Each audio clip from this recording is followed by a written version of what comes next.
Hey, good Thursday afternoon, everyone. I'm State Representative Brad Halbrook, live here at the Stratton Complex on day 6 of Veto session of the second week.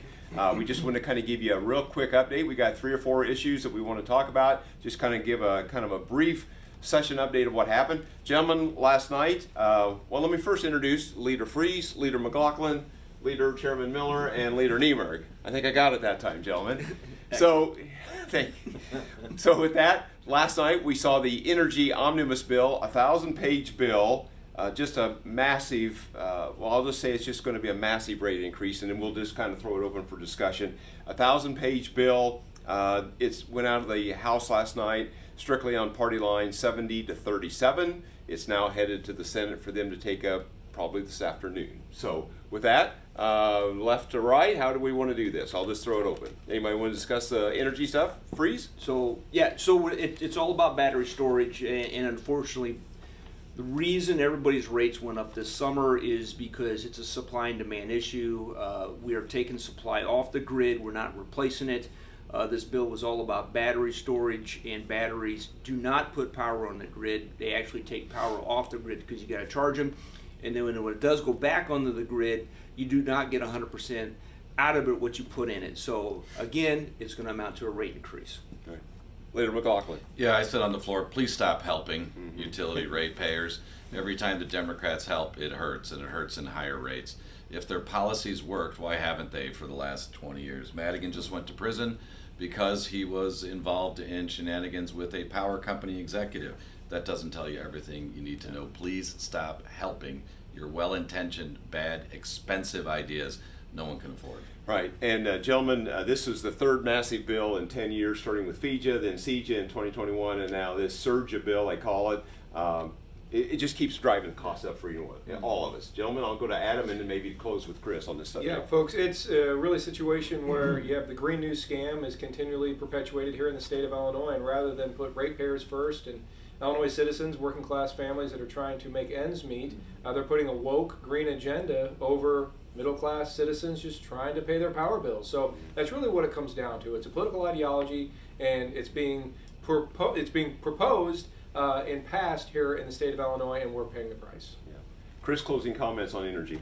Well, they just continue to double down on stupid, and the only reason why we have the highest rates in the history as far as I can remember is because the Democrats have extremely bad ideas when it comes to powering the grid here in the state of Illinois. We have an abundance of natural resources. We've got coal, we've got natural gas, we've got nuclear, and for some reason they want to go off into their green fantasy where there's sunshine, lollipops, and rainbows that don't work. They've been proven not to work. I mean, this is like the third fix on this. And the bottom line is every time that they fix something, quote unquote, your rates go up. And so it's very predictable that we're going to see another massive rate hike as a result of J.B. Pritzker and the dangerous Democrats' bad public policy when it comes to energy. Yeah, the bottom line, I think, on this, it's an $8 billion increase to the electric rate payers in the state of Illinois to finance this green new climate agenda that they have. So we know at least 70 of them worship at the altar of the green god, and it's just unfortunate for the ratepayers in the state of Illinois. Guys, issue 2 is about ICE. HB 1312 is a bill that's in the Senate. It's a gut and replace amendment to a bill that is titled the State Commemorative Date Act. And they want to have some anti-ICE measures in that. Anybody want to comment, Leader McLaughlin? Yeah, well, first of all, guys, we had this little thing called the Civil War a few years back, where the federal government's rules are supreme over state, state over county, county over municipality and township. The governor and the Democrats in Illinois have been ignoring federal legislation since the new president and new administrations come in. This recent derivation is where they're trying to ban federal officers that are trying to uphold the law and protect citizens out of certain areas, schools, universities, community colleges, hospitals.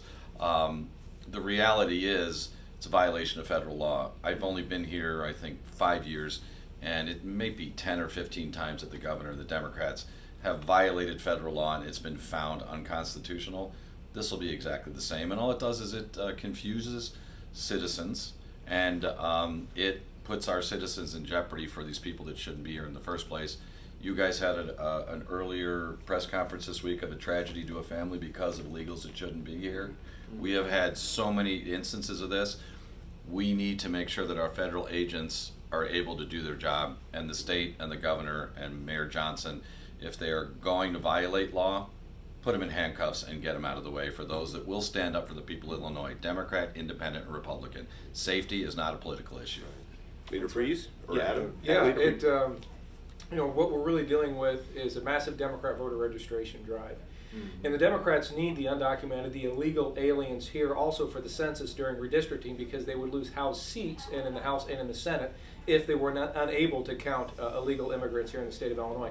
So the guise of we're doing this under humanitarian efforts, we're here to help people and families, it's just a complete falsity. These folks are here illegal. We have violent illegal criminals committing horrible acts on the streets of this great state, and this is about the Democrats just trying to stay in power. Because if it was really about the people and about saving lives, they would have closed the border a long time ago, and Donald Trump wouldn't have had to do it. Because there are over 300,000 children that were put in the sex trade as a result of the cartels. Tom Homan is doing an outstanding job. And in our district, Chris and my district, there was a death of a Coles County board member and his wife at the hands of an a drunk illegal alien who was high and drunk and caused a traffic fatality in our district. And Governor Pritzker just wants to cover this up, and a vast majority of the media does not want to cover this particular issue. But that's the truth about what's happening in the state of Illinois.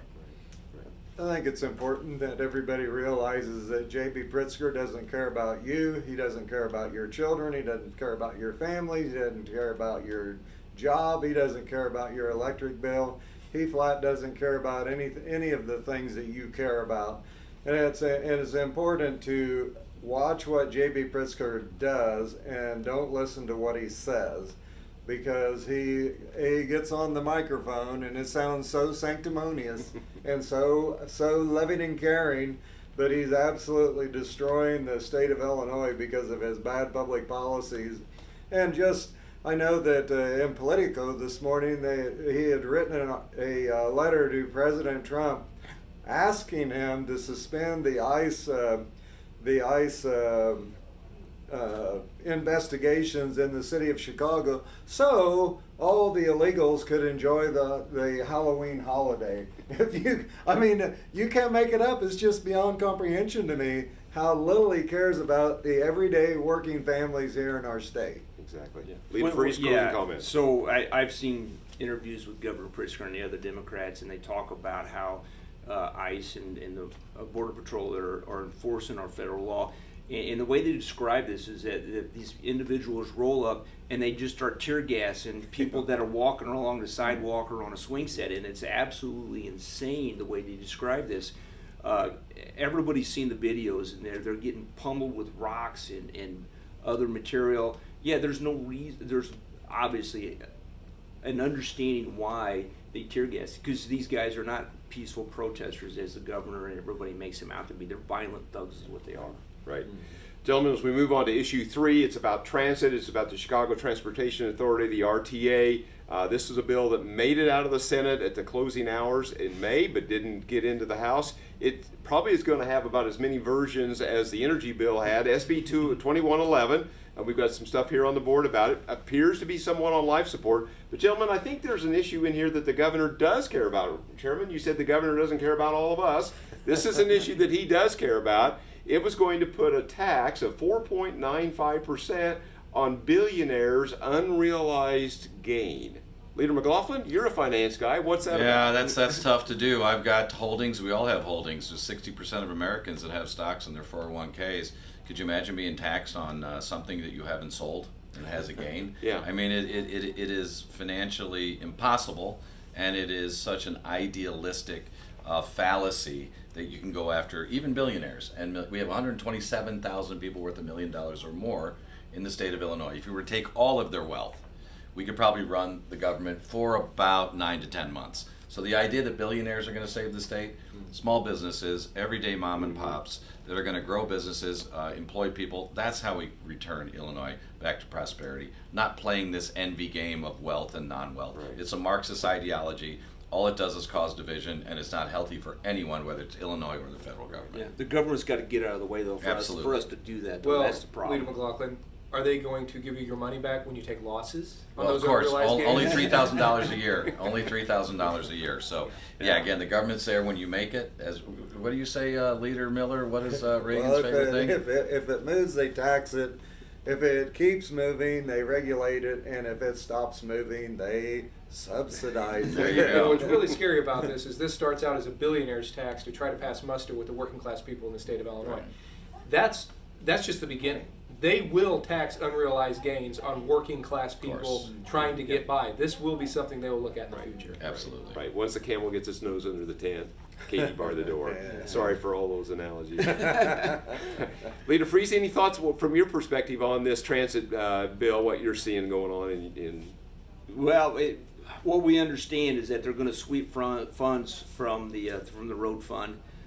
Those from the gas tax, our understanding, that's not supposed to be that. They're supposed to maintain and repair our roads and bridges, which everybody's got roads and bridges in their district that are in dire strait. So they're going to sweep some of those funds for mass transit. It's unacceptable. Yeah, so a few years ago, the lockbox amendment was passed to put the sales tax and all the money generated from the sale of gasoline or motor fuels, put it in a lockbox to be used to build roads and bridges. And now what do we find out a few years later? They want to sweep those funds to the tune of $800 million, which is the sales tax number, I believe. And then the interest that's earned on that, which is about $170 million, they want to sweep that and put it into the RTA and CTA. Gentlemen, we're seeing a sales tax, an RTA sales tax of 0.25% potentially, large ticket surcharges, $5 a ticket, 7% amusement tax. I mean, the list just goes on and on. I'll leave the door here to the Yeah, right it's side. really they're just trying to find a way to come up with $1.5 billion.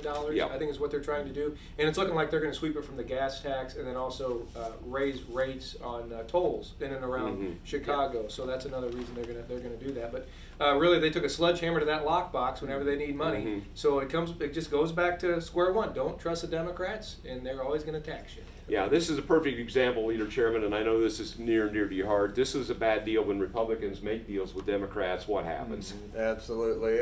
I mean, the thing that I'm amazed at from being in the General Assembly just a few years is how the Democrats continue to pull the wool over the eyes of the Republicans time and time and time again, and then they act like they're shocked when the Dem lie to them and tell them it's not going to be this way. But like Adam said, they didn't only just take a sledgehammer; they took a stick of dynamite and blew the lockbox. And it's just like what they've seen. That if they don't like the rules the way they are, they suspend the rules. If they don't like the way that things are going, they just change the rules in the middle of the stream.